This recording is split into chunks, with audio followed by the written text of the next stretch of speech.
आज आपण रेशनच्या तांदळापासून अगदी झटपट होणारे आप्पे आणि चटणी कशी बनवायची याची रेसिपी बघणार आहोत.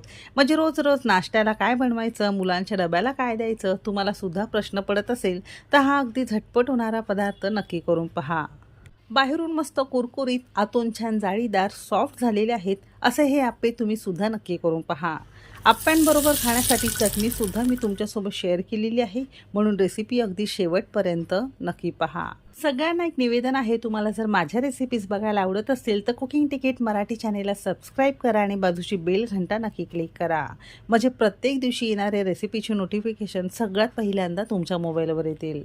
चला तर मग वेळ न घालवता रेसिपीला सुरुवात करूया. रेशनच्या तांदळाचे आप्पे बनवण्यासाठी सगळ्यात पहिल्यांदा इथे आपण 1 कप आणि वजनी म्हणाल तर साधारणतः 200 ग्राम प्रमाणात रेशनचा जुना तांदूळ घेतलेला आहे.